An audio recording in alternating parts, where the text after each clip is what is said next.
Bonsoir. Bonsoir. Bon, je t'ai fait écouter, parce que dans ta cabane là-bas, tu peux pas voir la vidéo, mais je t'ai fait écouter une religion d'amour. Oui, oui. Et le titre ne te plaît pas.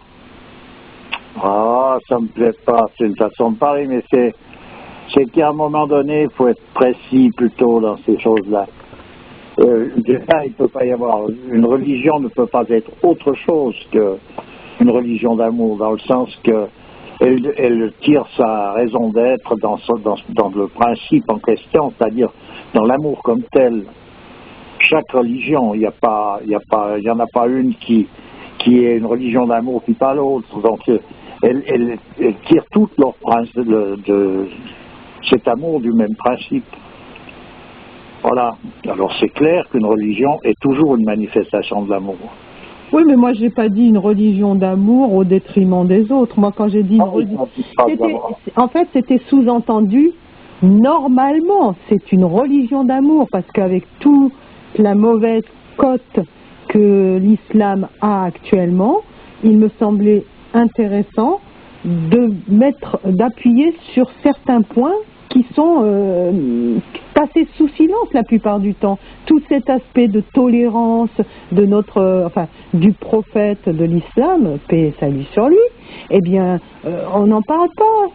Quand on parle de l'islam, on brandit toujours ce drapeau du djihad, comme s'il faut faire la guerre. C'est une religion que de guerre. Mais c'est un aspect de la religion, parce qu'il a fallu à un moment donné combattre certaines injustices. Mais il n'y a pas que ça, il y a tout un autre aspect de tolérance, d'amour, qui ressort bien dans ce petit film que j'ai montré. Voilà. Oui, mais là on parle donc des personnages qui sont censés représenter une religion, on ne parle pas de la religion alors à partir de là.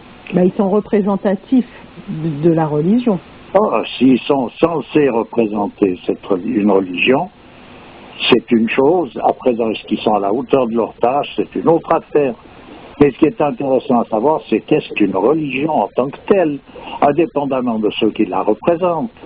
Parce qu'autrement, on va se perdre dans des rouages par rapport à des faits et gestes de différents personnages.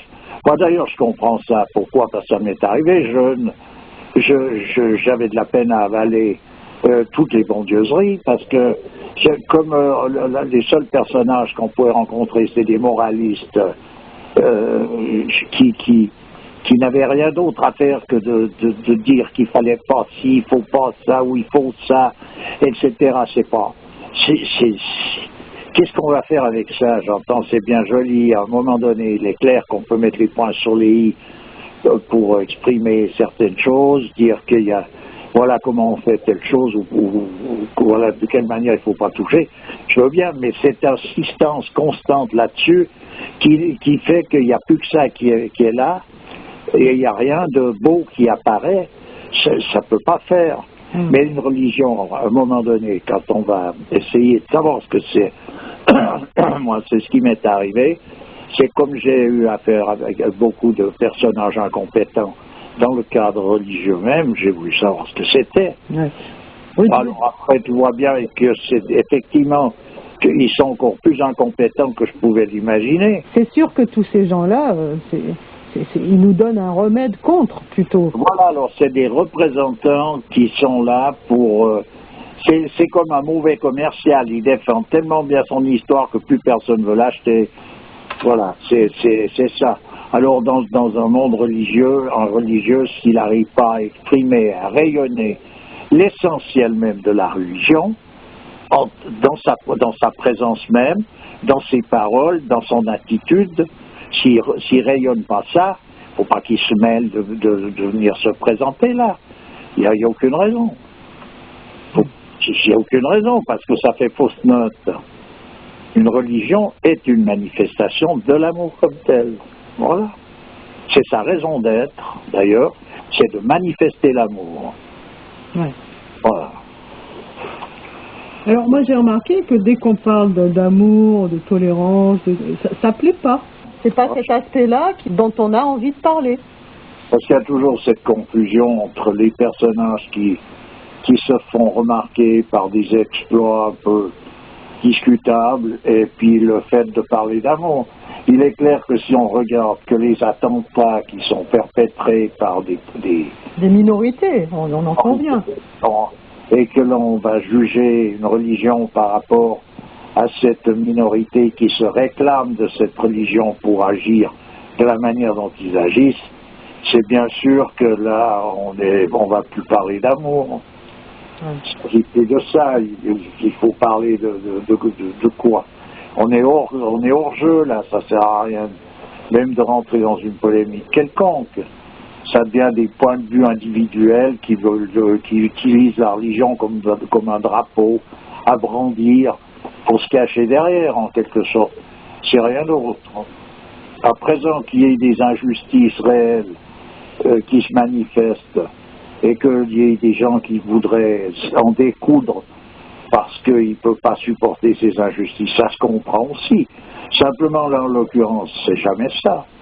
Parce qu'en réalité, les personnages qui sont atteints, c'est jamais des fomenteurs de troubles, c'est toujours des pauvres types qui sont posés.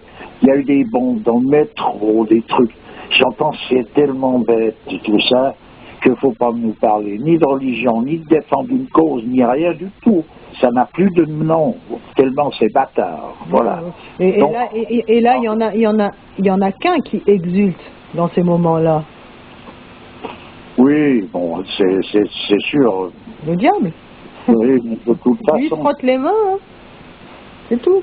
De toute manière, donc, on ne parle pas et on ne voit pas de manifestation, à un moment donné, de quelque chose qui, même qu'il y ait de la guerre, qui ait une teneur comme il y a pu y avoir à l'époque du prophète.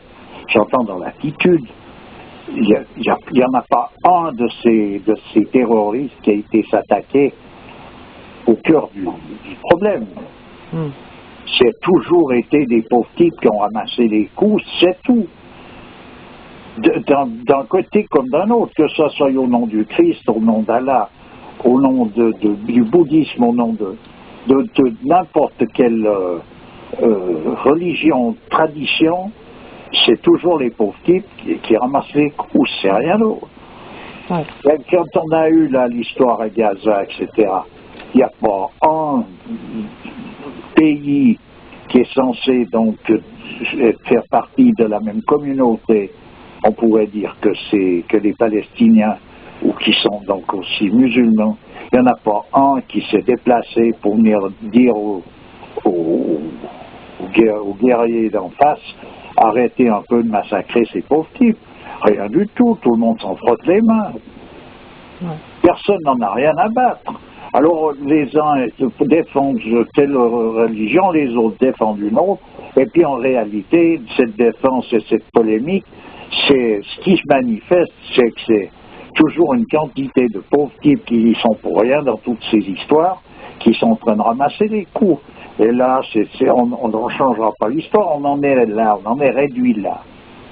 Moi, ce qui me gêne, chez les musulmans, la plupart des musulmans hein, qui sont virulents actuels, c'est qu'ils sortent toujours la carte du djihad. Mais il n'y a pas que cette carte-là. Le prophète, paix et salut sur lui, mais n'était pas qu'un guerrier, tu vois. Et en plus de ça, s'il était... On ne va pas parler de guerrier, parce que actuellement, un guerrier, il faut savoir ce que c'est. Un guerrier, ça n'a rien à voir avec un terroriste quelconque qui sème le trouble chez des gens qui, eux, ne sont pas là pour guerroyer. Un guerrier se bat avec un autre guerrier, il ne se bat pas avec une bonne femme au bord de la route ou des gamins qui sont en train de jouer au ballon. Faut arrêter, c'est du délire. On va pas, faut pas jouer. C'est là de carte. Ouais. Voilà que ça se passe. Si on parle de guerriers, c'est autre chose. Mais laissons les guerriers se battre entre eux. Ils défendent une cause, ils ont en général de la noblesse dans leur attitude. Là, c'est pas du guerrier. Quel guerrier? Quel guerrier? Des bouchers. Voilà. Je dis bien, je sais pas, qu'ils soient d'une obédience ou d'une autre, quand ils se mêlent de vouloir faire, de régler, mettre de l'ordre quelque part, c'est toujours une catastrophe. Au nom du Christ, qu'est-ce qu'on n'a pas massacré comme pauvre diable? Ouais. On a été massacrés jusqu'à l'autre bout de la terre. C'est la honte totale. Mais il ne faut pas mêler ça avec le Christ, le christianisme, l'islam, le judaïsme. Et tout. Ça n'a rien à voir. Il faut bien savoir à un moment donné régler les choses d'une manière, c'est qu'il faut sortir de tout ce contexte. Une religion n'a rien à voir avec toutes ces saloperies. Et s'il y a des guerres, c'est des guerres qui se faisaient entre guerriers, qui ont pour eux un attribut divin qui est la noblesse. Et la noblesse, elle appartient aux gens généreux. Donc c'est des personnages qui sont capables de gestes d'une grandeur qui ne peut pas être imaginée par les rats de civilisation moderne comme on trouve actuellement. La preuve en est, c'est le comportement, justement, pour en venir au prophète, quand il a gagné, à un moment donné, cette bataille, qu'il est rentré dans la Mecque, au lieu d'aller faire du racket, d'aller tout ramasser, massacrer, piétiner, cracher sur tout. À un moment où il était au plus fort. Voilà, au moment où il est il domine la situation, eh ben, il va serrer l'ennemi dans ses bras. C'est un élan de fraternité. Exactement. Voilà, un guerrier. Voilà, et c'est moi cet aspect-là que j'aime avoir. Oui, mais je comprends bien, mais qu'on aime avoir, ou de toute façon, tout un chacun aimerait avoir ça, ou bien alors il faut avoir des goûts qui sont tellement tarés qu'il faut les soigner, mais tout un chacun aimerait voir ça autour de lui. C'est normal. Oui. C'est ça la position normale. Mais là, le prophète s'est comporté comme un vrai guerrier, pas comme quelqu'un d'autre. Un vrai guerrier, il a cette noblesse. Il n'y a jamais eu, au Moyen-Âge, les chevaliers dont on parle en Occident. C'est des personnages qui avaient aussi ce genre de dimension. D'ailleurs, ils se battaient entre eux, ils se battaient contre d'autres guerriers, mais jamais on allait toucher des gens qui ne sont pas de cette caste-là. Oui. Ça n'existe pas. Même quand il y a eu, à un moment donné, l'envahissement des croisés, qui sont allés en Arabie, il y a eu des constructeurs qui les ont suivis, qui venaient construire des ponts, qui venaient faire un tas de trucs, faire des routes pour que l'armée puisse passer, etc. Et bien l'armée prétendument ennemie, elle n'est pas venue couper la tête à ces gens-là, puisque ce n'étaient pas des guerriers. Pour un guerrier, de se battre, c'est une chose, mais de se battre avec un guerrier, pas avec quelqu'un d'autre. Il aurait honte de lever simplement son arme contre quelqu'un qui n'est pas guerrier. Ce serait se dévaloriser. Totalement. Il ne peut pas agir de cette manière-là. C'est pas possible. Je suis obligée d'arrêter, j'ai oublié de charger la batterie. Ça va couper là. Ah, écoute, voilà. Merci, à bientôt. Non, guerrier, rien à voir avec un tueur aux abattoirs. Oui, tueur aux abattoirs. Allez, merci, au revoir. Au revoir.